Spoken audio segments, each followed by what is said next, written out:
오늘 우리에게 허락하신 하나님의 말씀입니다. 갈라디아서 5장 1절부터 6절까지 말씀 다 같이 읽어보겠습니다. 그리스도께서 우리를 자유롭게 하려고 자유를 주셨으니 그러므로 굳건하게 서서 다시는 종의 멍에를 매지 말라.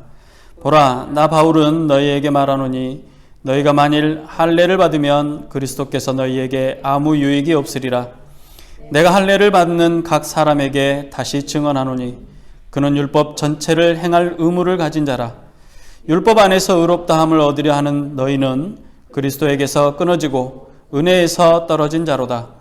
우리가 성령으로 믿음을 따라 의의 소망을 기다리노니 그리스도 예수 안에서는 할례나 무할례나 효력이 없으되 사랑으로서 역사하는 믿음뿐이니라. 아멘.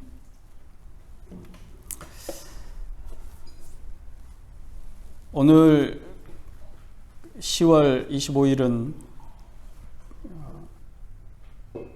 종교개혁 503주년 되는 주간입니다. 벌써 500주년 종교개혁 기념해가 지나고 3년이 더 지났습니다. 가장 최근에는 이 성지순례를 유럽으로 많이 오게 됩니다. 유럽으로 성지순례로 오게 되는 이유가 이스라엘 성지순례가 아주 많이 사람들이 왔다 갔다 한 뒤이기도 하지만 이 유럽에 특별히 독일 땅은 종교개혁의 땅이고 또 스위스가 종교개혁의 땅입니다.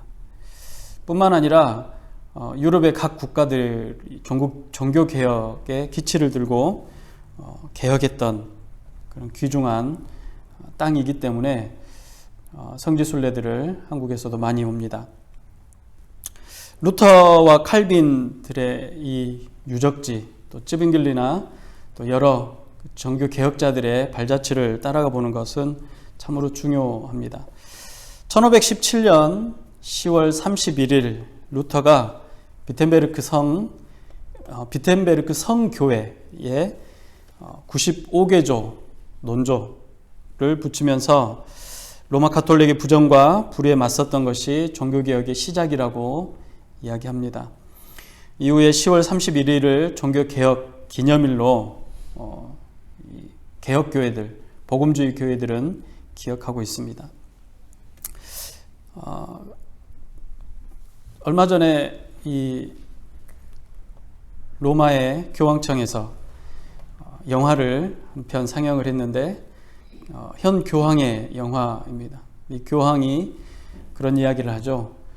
동성 간의 그 결혼에 대한 문제에 대해서 아주 심도 깊은 이야기들을 하면서 지금 세계적으로 이슈가 되고 있습니다. 같은 성을 가지고 있는 가족이라도 같은 성을 가지고 있는 사람들도 가족으로 인정을 하고 그들의 권리를 지켜주자라는 것이 이슈가 된 겁니다.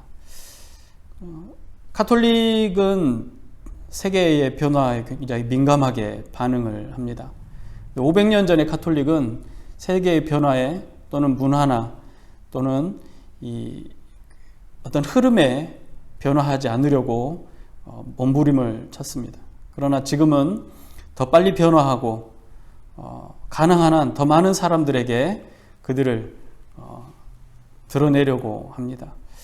근데 성경은 참으로 다양한 이야기를 합니다. 그래서 그 다양한 이야기들 속에 하나님의 의도와 하나님의 의지가 어떠한지를 알지 못한다면 자칫 잘못된 길로 갈 수밖에 없습니다. 그래서 이 종교를 개혁한다, 종교개혁이다 라는 것은 굉장히 중요한 의미를 가지고 있고, 그런 의미에서 500여 년 전에 이루어졌던 이 종교개혁은 굉장히 큰 의미를 가질 뿐만 아니라 우리에게 있어서도 아주 중요한 가치들을 담겼습니다. 종교개혁 이전에 가톨릭 교회와 같은 상황들이 어쩌면 우리의 교회들에게서 일어나는지도 모르겠습니다. 교회가 재물과 권력을 추구하고 세상과 동일한 가치와 목적을 향해서 가고 있기 때문입니다. 교회가 하나님과 인간의 화목을 이루기 위해서 이 땅에 내려오시고 십자가를 지신 예수님의 삶에 대해서 관심을 갖지 않기 시작했다라는 것입니다. 종교개혁자들은 하나같이 성경으로 돌아가자라고 이야기를 했습니다. 하나님의 말씀인 성경을 누구든지 자신의 언어로 읽을 수 있게 하고 성도 스스로가 그 말씀의 은혜를 누리고 말씀대로 살아가도록 하는 것. 성경은 구원에 이르는 도리와 신앙생활의 충분한 표준이 되기 때문입니다. 그러나 이 성경을 읽는 것, 성경 읽기가 성직자나 귀족들의 전유물로 여겨졌던 시대처럼 일반 성도가 성경을 읽을 수 없는 일이 오늘날에도 너무나 많이 벌어지고 있습니다. 성경을 성직자인 목사가 혹은 성직자가 잘 연구해서 주일 예배에 설교하는 것, 그리고 그 설교를 듣는 것으로 다들 만족한다는 것입니다. 수많은 불의와 악습에 저항하며 지켜온 종교개혁, 성경으로 돌아가자고 했던 이 가치는 더 이상 성경을 읽지 않으므로 무력화되고 있다고 생각합니다. 물론 성경을 읽기만 한다고 해서 모든 말씀을 정확하게 이해하고 은혜를 받는다고 할 수는 없습니다. 자기 스스로 자의적으로 해석하고 모든 것에 하나님의 섭리와 하나님의 뜻이라고 말하고 하나님의 음성이 이끌렸다라고 주장하지만 완벽하지도 완전하지도 않는 인간의 의지나 생각이나 지혜나 지식은 위험한 결과를 초래하게 되어 있습니다. 설령 깨닫고 이해한다고 할지라도 하나님의 뜻을 삶의 자리에서 살아내지 못한다면 그것은 알고 있을 뿐 구원에 이르는 복이 되지 못하는 것입니다.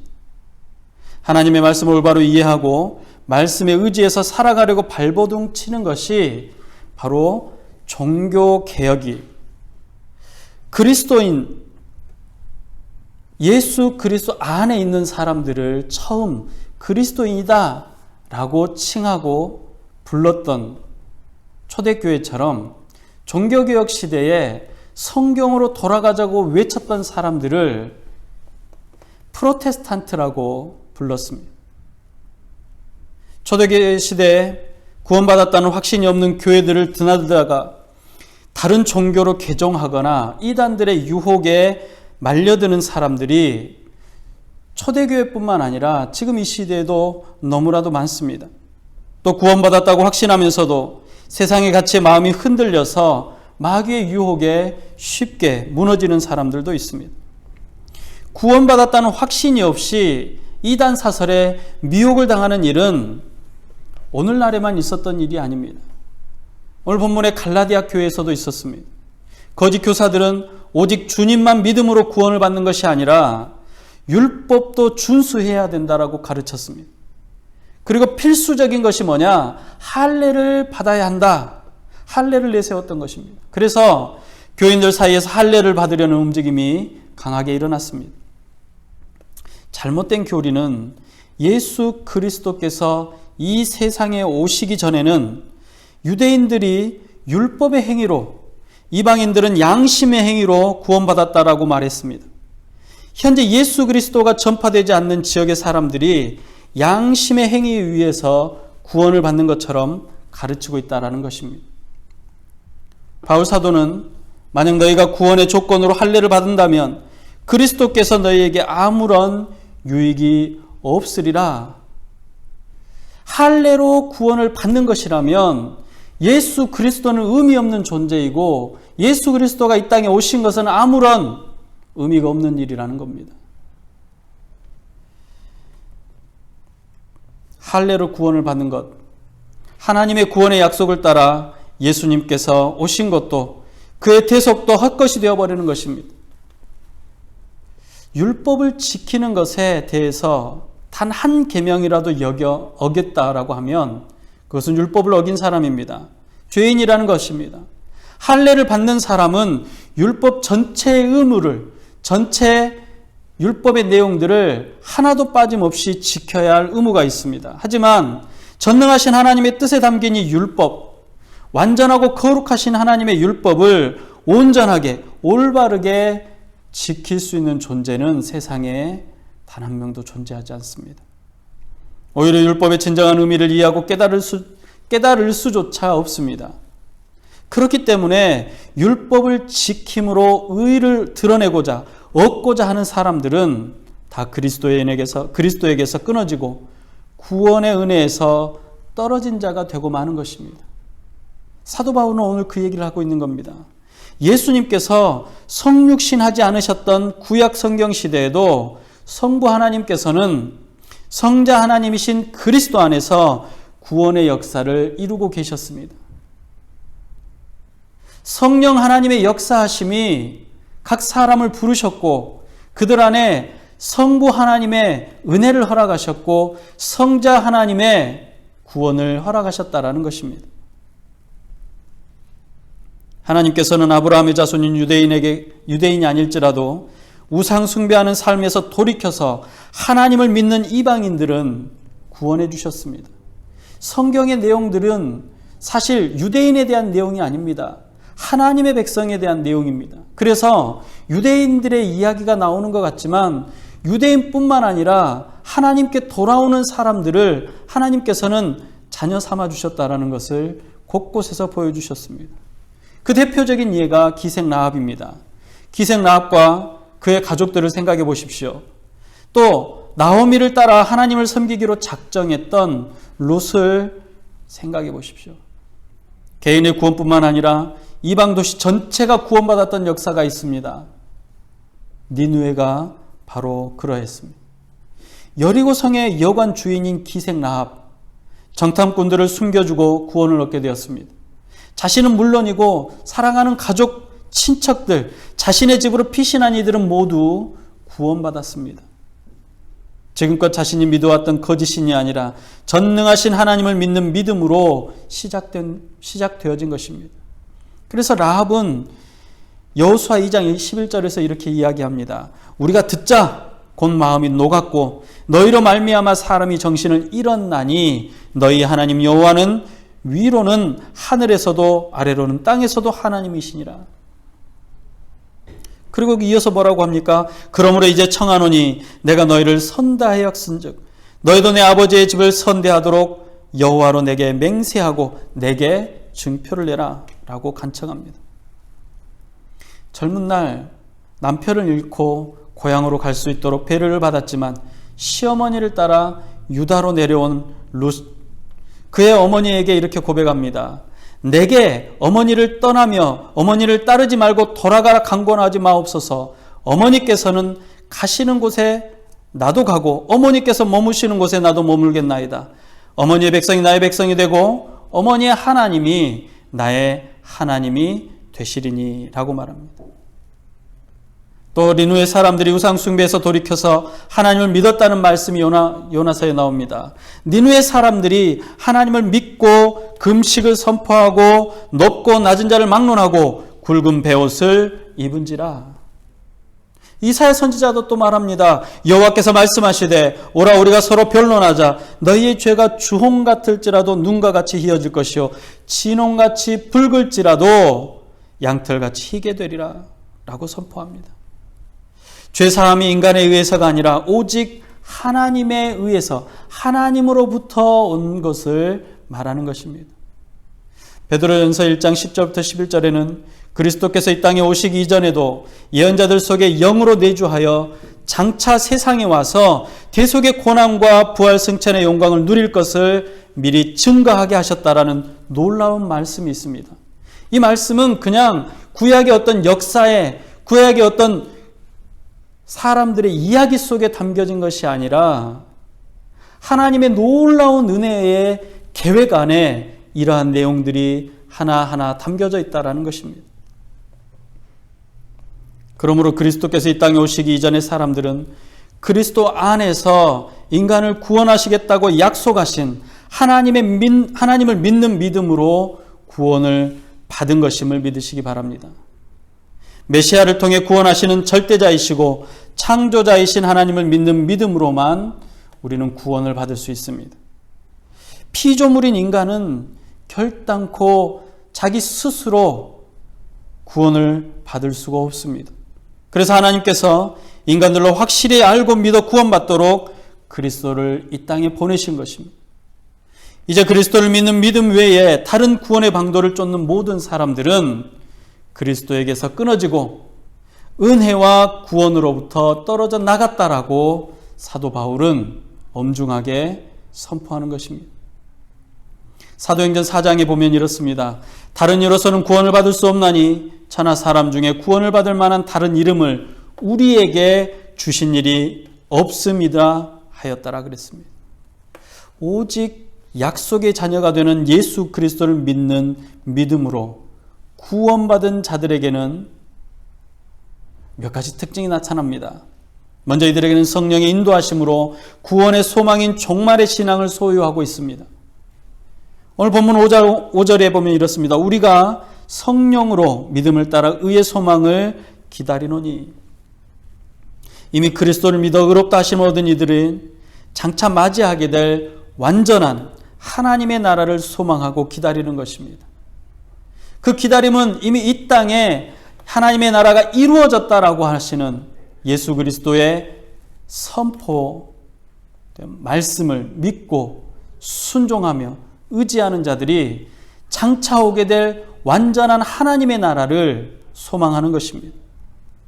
사도 바울이 디모데후서에게 이렇게 말합니다. 나는 선한 싸움을 싸우고 나의 달려갈 길을 마치고 믿음을 지켰으니 이제 후로는 나를 위하여 의의 면류관이 예비되었으므로 주 곧 의로우신 재판장이 그날에 내게 주실 것이며 내게만 아니라 주의 나타나심을 사모하는 모든 자에게니라 라고 말합니다. 하늘을 소망하는 것이 믿음 안에 있는 자들의 특징입니다. 또 하나의 특징은 삶의 현장에서 사랑으로 역사하는 믿음이 나타납니다. 6절입니다. 그리스도 예수 안에서는 할례나 무할례나 효력이 없으되 사랑으로서 역사하는 믿음뿐이니라 라고 말합니다. 어떠한 종교 의식 준수, 의식을 행하고 그 의식을 따르는 것으로도 또 어떠한 인간의 선행으로도 그 어떠한 인간의 노력으로도 완전한 의로움, 최종적으로 구원을 얻는 데는 아무런 효력이 없다는 것입니다. 오직 사랑으로서 행하는 믿음만이 효력이 있다는 것입니다. 중요한 단어입니다. 사랑으로 행하는 믿음이라고 했습니다. 야고보서 2장 14절에 보면 이렇습니다. 내 형제들아 만일 사람이 믿음이 있노라 하고 행함이 없으면 무슨 유익이 있으리요? 그 믿음이 능히 자기를 구원하겠느냐? 믿음으로 비롯된 행위로 살지 않는 사람은 자기를 구원할 수 없다고 단정하고 있습니다.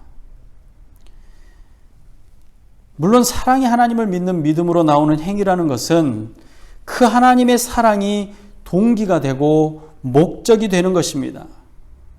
사랑으로서 역사하는 믿음만이 의의 면류관을 받았을 필수 조건이 되는 것입니다.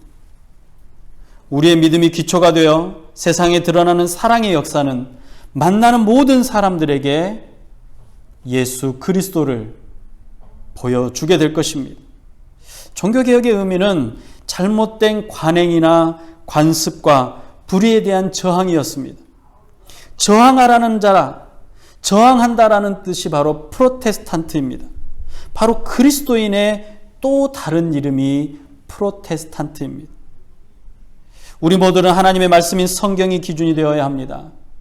프로테스탄트, 저항한다. 무엇에 저항했느냐? 성경에 저항하고 말씀에 저항하고 하나님의 뜻에 저항한 게 아니라 하나님의 말씀이 아닌 세상에 저항하고 하나님의 뜻이 아닌 세상의 목적과 세상의 그 가치에 대해서 저항한다라는 것입니다. 하나님의 말씀인 성경의 기준에 대해서 모든 삶을 그 성경으로 비추어 보아서 하나님의 뜻을 이루며 살아야 할 사명이 우리에게 있다라는 것을 깨닫고 그 사명대로 살겠다라는 것입니다. 할례나 무할례를 구원의 증거로 삼으려는 것, 그것이 바로 성경을 제대로 알지 못하는 무지입니다. 그리고 그 성경을 제대로 알 수 없도록 사람들을 현혹해 하는 사단의 계략입니다. 성경을 읽지 않기 때문에 생기는 일입니다. 중세시대에 얼마나 많은 사람들이 이 무지함 속에 있었습니까? 또 읽기는 읽으나 하나님의 뜻을 이해하려고도 하지 않았고 세상의 가치나 목적으로 그 뜻을 바꾸어서 자신의 욕심을 드러내기 때문이었습니다. 정말로 많은 종교개혁자들의 피는 성경을 자신의 언어로 번역하고 모든 이들이 하나님의 말씀을 읽게 하고 말씀대로 삶을 살아가도록 하는 것이었습니다.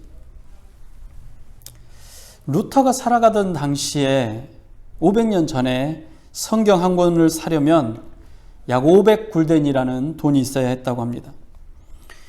1굴덴이라는 돈은 당시 노동자들의 품삯, 2주나 3주의 품삯이 바로 1굴덴이라는 겁니다. 당시 루터는 대학교의 학장이었고 또 대학교에서 이 제자들을 가르치던 교수였습니다. 루터의 월급이 얼마였냐? 한 달에 8굴덴을 받았습니다. 일반 노동자들보다는 많은 돈을 받았습니다. 그러나 500굴덴을 주어야만 성경을 살 수가 있었는데 지금으로 따지자면 어마어마한 돈인 거죠. 한 달에 8굴덴씩 계속해서 안 쓰고 모아도 500굴덴을 모으려면 몇십 년이 걸린다라는 이야기입니다. 오늘날 우리는 정말로 쉽게 성경을 사서 읽을 수 있고 볼 수가 있습니다. 사지 않아도 볼 수 있습니다. 유튜브나 또는 인터넷에 너무나도 많은 도구들이 나와 있습니다. 그러나 그 당시만 해도 대학 교수인 루터조차도 마음대로 자기가 원하는 성경을 살 수는 없었다는 것입니다. 라틴어로 필사된 성경을 사는 것 쉽지 않았던 그 시대에 루터는 독일어로 번역한 신약 성경을 찍었습니다. 초판을 찍었는데 3,000부가 2달 만에 순식간에 팔렸습니다. 독일어로 읽을 수 있어서가 아니라 아주 저렴하게 팔았기 때문입니다. 당시에 루터 성경 또 루터가 썼던 이 성경은 독일어였기 때문에 독일어를 사용하던 독일 사람들에게 굉장히 큰 은혜였습니다. 뿐만 아니라 독일어로 된 이 성경이 1.5굴덴 밖에 되지 않았습니다. 물론 500굴덴에 비하면 굉장히 싼 금액이긴 하지만 1.5굴덴도 싼 성경은 아닙니다. 노동자 한 명이 한 달 내내 꼬박 일해야 겨우 살 수 있는 그런 돈입니다. 그럼에도 불구하고 일반인들도 성경을 살 수 있게 됐다는 겁니다. 루터가 1522년에 9월 초판을 냅니다. 그리고 나서 100년 동안 85판, 그러니까 판이라는 건 뭐냐면 책을 찍어낼 때 한 번 찍어내기 위해서 인쇄기를 돌리는 것을 말합니다. 인쇄기를 돌리기 위해서 판을 짜거든요. 그리고 그 판으로 책을 한 권을 만들어내는 것을 한 판이라고 이야기를 합니다.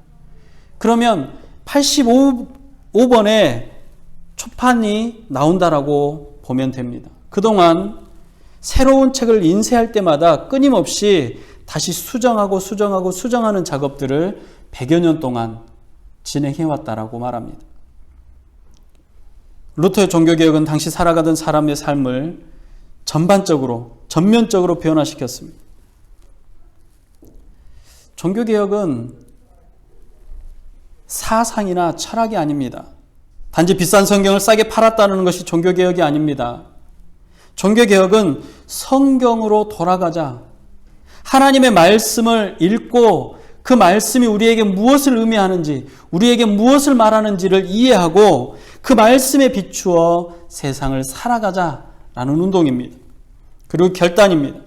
세상은 세상의 가치와 인생의 욕심에 성경을 맞춰서 정당화하고 자신의 욕심을 채우려고 합니다. 아주 오랜 시간 교회가 그런 일들을 해왔습니다.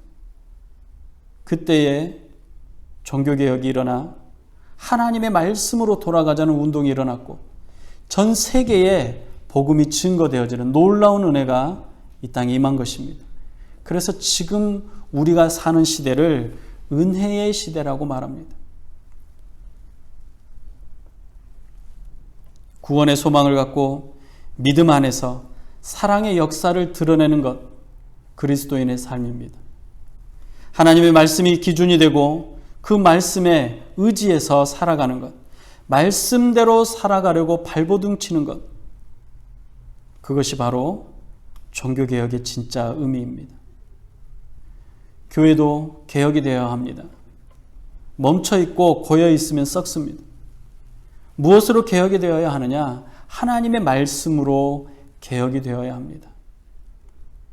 내 생각, 내 의지, 내 뜻대로 말씀을 해석하는 것이 아니라 그 말씀이 진정한 의미가 무엇인지, 그 말씀이 우리에게 어떤 의미를 주는지, 우리를 어떻게 행하기를 원하시는지, 하나님의 뜻이 무엇인지를 발견하는 것입니다. 그러려면 말씀을 펴야 합니다. 하나님께서 내게 무슨 말씀을 하시는지 읽고 묵상하고 말씀대로 살아가시기를 결단하시기 바랍니다. 시대적인 요구나 관습과 세상의 가치가 아니라 하나님의 말씀이 여러분 그리스도 예수의 구원을 이루실 줄을 믿으시기를 주님의 이름으로 축복합니다. 기도하겠습니다. 사랑의 아버지 하나님, 루터의 종교개혁이 전 세계에 복음의 전파를 이끌었고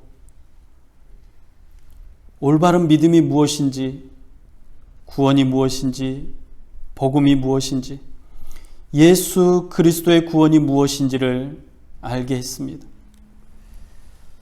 500여 년이 지나는 동안 우리는 또다시 우리의 행위와 관습과 외적으로 들어가는 모양으로 의의를 이루려고 하고 있습니다. 이러한 때에 다시금 우리의 신앙이, 우리의 믿음이 하나님의 말씀의 기준이 될 수 있도록 허락하여 주시옵소서. 우리 안에 세상에 저항하고 세상의 가치에 저항하며 세상의 목적에 저항하고 예수 그리스도의 복음과 믿음의 소망을 따라 사랑으로 하나님의 뜻과 의를 이루는데 마음과 생각과 뜻을 정하며 결단하는 프로테스탄트들이 될 수 있도록 허락하여 주시옵소서. 그리스도 예수 안에 있는 자들이 되게 하여 주시옵시고 그리스도 예수를 드러내는 자들이 될 수 있도록 허락하여 주시옵소서.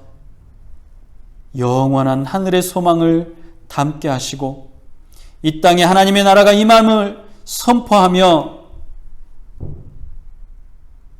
믿음의 사랑으로 이 땅을 섬기는 자들이 될 수 있도록 인도하여 주시옵소서. 그리스도의 구원과 복음의 은혜로부터 끊어지지 아니하고 영원토록 주와 함께하는 주의 백성들이 다 되도록 허락하여 주시옵소서. 은혜 허락하시는 우리 구주 예수님의 이름으로 감사하며 기도합니다. 아멘. 지금은 우리를 구원하신 예수 그리스도의 은혜와 하나님 아버지의 무한하신 사랑하심과 성령님의 감화, 감동, 위로, 교통 충만케 하시는 은혜가 예수 그리스도가 우리의 구원자 되심을 믿어 그 믿음의 소망을 담고 이 땅에 사랑으로 삶을 살아가길 원하는 주의 모든 백성들의 머리 위에와 개혁되며 쾌역되어 하나님의 뜻을 분별하고 하나님의 뜻 가운데만 살기를 발버둥치는 모든 주의 백성들의 머리 위에 이제로부터 영원토록 함께 있을지어다. 아멘.